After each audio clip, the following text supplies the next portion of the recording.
കനകോലുവിൻ്റെ കുലുകുലു 8 നിലയിൽ പൊട്ടിയ കുലുകുലു കുലുക്കിത്താത്ത കൊണ്ടുപോയെന്നാണ് പരദൂഷണം. ഇത് ഞാൻ പറഞ്ഞതല്ല, പരദൂഷണക്കാർ പറഞ്ഞതാണ്. കോൺഗ്രസ്സുകാർക്കുള്ള ഉപദേശം നിർത്തി കനകോലു യാത്രയായി. ഇവന്മാരെ മേയ്ക്കാൻ തന്നെ കൊണ്ടാകില്ലെന്ന് ഹൈക്കമാൻഡിനോട് ആണയിട്ട് പറഞ്ഞു. നഷ്ടപരിഹാരമായി വീടും പറമ്പും എഴുതിത്തരാമെന്ന് വരെ കനകോലു ഹൈക്കമാൻഡിനോട് പറഞ്ഞെന്നാണ് പ്രചരിക്കുന്ന വാർത്ത. ഇവന്മാർ നന്നാകണമെങ്കിൽ ആകാശത്ത് നിന്ന് ഗന്ധവും തീയും ഇറങ്ങി വരണം. കനകോലു കൂടുതൽ ഇവിടെ നിന്നാൽ നാളിതുവരെ ഉണ്ടാക്കിയ പേര് മുഴുവൻ ഇവന്മാർ അറബിക്കടലിൽ ഒഴുക്കും. ജോസ് കെ മാണിയെ പാട്ടിലാക്കാൻ ഇവന്മാരെ ഏൽപ്പിച്ച സമയം അതോർത്ത് കനകോലു ദുഃഖിക്കുന്നു. പുരപ്പുറത്ത് നിന്ന് മൈക്ക് വെച്ച് വിളിച്ചു പറഞ്ഞിട്ടാണോ മോഷ്ടിക്കാൻ പോകുന്നത്? പത്രക്കാരെ മുഴുവൻ വിളിച്ചു പറഞ്ഞു. അവരുടെയൊക്കെ അനുവാദം മേടിച്ചിട്ടാണോ UDF എടുക്കുവാൻ പോകുന്നത്? UDF യോജിക്കുവാനുള്ള തീരുമാനം അതുണ്ടെങ്കിൽ അത് രഹസ്യമായിട്ടല്ലേ ചർച്ച നടത്തേണ്ടത്? തൻ്റെ നിർദ്ദേശം അനുസരിച്ചാണ് ഇതെല്ലാം പരസ്യമാക്കിയതെന്നാണ് കോൺഗ്രസ്സുകാർ തിരിച്ചു ചോദിക്കുന്നത്.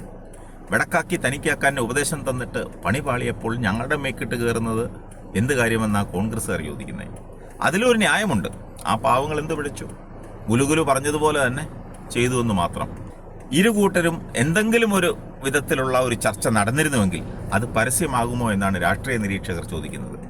ആകെ കിട്ടിയ മെച്ചം ചില കോൺഗ്രസ് നേതാക്കളുടെയും കനകോലുവിൻ്റെയും അതിബുദ്ധി കൊണ്ട് ആത്മവിശ്വാസമില്ലാത്തവരുടെ പാർട്ടിയും മുന്നണിയുമെന്ന ചീത്തപ്പേര് സമ്പാദിക്കുവാൻ സാധിച്ചു. ജനത്തെ അത് ബോധ്യപ്പെടുത്താൻ ജോസിനും സാധിച്ചു. 2017 മുന്നണി വിട്ട് പുറത്തുപോയ KM മാണിയെ തിരികെ കൊണ്ടുവരുന്നതിന് ഉമ്മൻചാണ്ടി നടത്തിയ രഹസ്യ നീക്കങ്ങൾ ഇന്നും കോൺഗ്രസിലെ പലർക്കും അറിയില്ല. ഒരു സുപ്രഭാതത്തിൽ കുഞ്ഞാലിക്കുട്ടിയും 4 കോൺഗ്രസ് നേതാക്കളും KM മാണിയുടെ വസതിയിലെത്തി എല്ലാം കോംപ്ലിമെന്റ്സ് ആക്കിയതാണെന്ന പലരും കരുതിയിരിക്കുന്നത്. മുന്നണിയുടെ കെട്ടുറപ്പിന് മാണി ഗ്രൂപ്പിനെ ആവശ്യമാണെന്ന് ഏറ്റവും നന്നായി അറിയാവുന്ന ആൾ അന്ന് ഉമ്മൻചാണ്ടിയായിരുന്നു. കോട്ടയം രാഷ്ട്രീയത്തിൽ മാണി ഗ്രൂപ്പിനെ ഒതുക്കി നിർത്തേണ്ട ആവശ്യം ഉമ്മൻചാണ്ടിക്ക് അറിയാമായിരുന്നു. പല വഴി ശ്രമിച്ചിട്ട് നടക്കാതിരുന്ന ചർച്ചയ്ക്ക് ഉമ്മൻചാണ്ടി കൂട്ടുപിടിച്ചത് കണ്ണൂരിലുള്ള ഒരു കോൺഗ്രസ് നേതാവിനെയായിരുന്നു. ബാർക്കോഴ കേസിന്റെ നാൾ വഴി അത് അന്വേഷിക്കുവാൻ കേരള കോൺഗ്രസ് രൂപീകരിച്ച അന്വേഷണ കമ്മീഷൻ ഈ കോൺഗ്രസ് നേതാവിൻ്റെ കൈവശമുണ്ടായിരുന്ന വിവരാവകാശ രേഖകളാണ് ആധാരമായി എടുത്തത്. അത് മനസ്സിലാക്കിയാണ് ആ കോൺഗ്രസ് നേതാവിനെ ഉമ്മൻചാണ്ടി ഉപയോഗിച്ചത്. ഇരുവരും കൂടി ആലുവ പാലസിൽ വെച്ച് മാണിയുടെ കുടുംബവുമായി ഏറ്റവും അടുപ്പമുള്ള ഒരാളിനെ കാര്യങ്ങൾ പറഞ്ഞ് ബോധിപ്പിക്കാൻ ചുമതലപ്പെടുത്തി. ഇവർ മൂവരും ആലുവ പാലസിൽ ചർച്ച നടത്തുമ്പോൾ തൊട്ടടുത്ത മുറിയിൽ അന്നത്തെ KPCC പ്രസിഡന്റ് മുല്ലപ്പള്ളി രാമചന്ദ്രൻ ഉണ്ടായിരുന്നു. അദ്ദേഹം പോലും ഇങ്ങനെ ഒരു ചർച്ചയെക്കുറിച്ച് അറിഞ്ഞില്ല. മാണിയും മകനുമായി സംസാരിച്ച മധ്യസ്ഥൻ തിരുവനന്തപുരത്തെത്തി പുതുപ്പള്ളി ഹൗസിൽ വെളുപ്പിന് 5:30 മണി മുതൽ 7:30 മണി വരെ നടത്തിയ ചർച്ചയുടെ ഭാഗമായിട്ടാണ് കുഞ്ഞാലിക്കുട്ടിയെ ചുമതലയേൽപ്പിക്കുന്നത്. ഉമ്മൻചാണ്ടി കോൺഗ്രസിൻ്റെയോ UDFൻ്റെയോ ചുമതലക്കാരനല്ലാതിരുന്നതുകൊണ്ടാണ് കുഞ്ഞാലിക്കുട്ടിക്ക് നറുക്കു വീണത്. അന്ന് മധ്യസ്ഥൻ വെച്ച നിബന്ധനയായിരുന്നു കോൺഗ്രസിനും മാണി ഗ്രൂപ്പിനും ഒരേ സമയം ഒഴിവ് വരുന്ന രാജ്യസഭാ സീറ്റ് മാണി ഗ്രൂപ്പിന് തന്നെ നൽകണമെന്നുള്ളത്. മുൻപ് പലപ്പോഴും മാണി ഗ്രൂപ്പിന് അവകാശപ്പെട്ട സമയത്ത് കോൺഗ്രസ് പല തന്ത്രങ്ങൾ ഉപയോഗിച്ച് കൈവശപ്പെടുത്തിയ സീറ്റാണത്. UDF നേതാവായ CP ജോൺ ഈ കാര്യങ്ങളിലെല്ലാം ഭാഗവാക്കായി ഉമ്മൻചാണ്ടിയോട് ചേർന്ന് നിന്നു.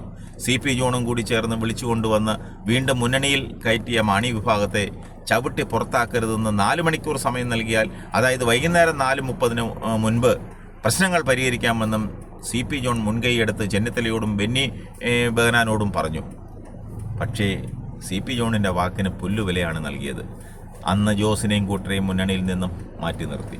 പിന്നീട് നടന്നത് ചരിത്രത്തിൻ്റെ ഭാഗം. നാളിതുവരെയായിട്ടും ഇതിൻ്റെ പിന്നാമ്പുറ സത്യങ്ങൾ ആർക്കും അറിയില്ല.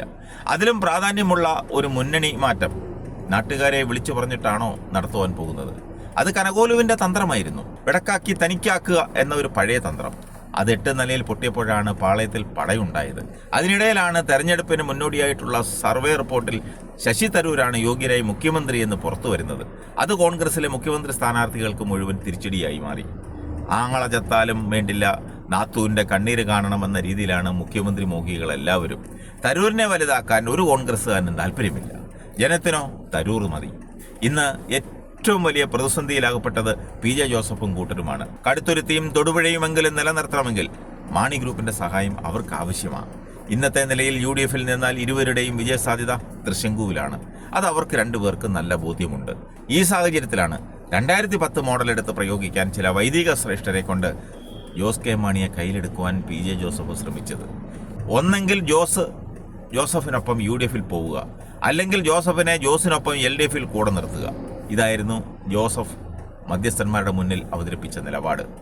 ഇത് രണ്ടും തള്ളിക്കളഞ്ഞ ജോസ് കെ മാണി ഒന്ന് കൊണ്ടറിയണം രണ്ടിൻ്റെ ബലാബലമെന്ന പഴയ ഈരടി സഭാ നേതാക്കന്മാരെ മൂളിക്കേൾപ്പിച്ചു. നിലമ്പൂരിലെ വിജയത്തിൻ്റെ ശേഷവും കിട്ടിയ മേൽക്കൈ കാത്തുസൂക്ഷിക്കുവാൻ കോൺഗ്രസ് നേതൃത്വത്തിന് കഴിഞ്ഞില്ലെന്നുള്ളത് ഘടകകക്ഷികളെ മുഴുവൻ ഖിന്നരാക്കിയിരിക്കുകയാണ്.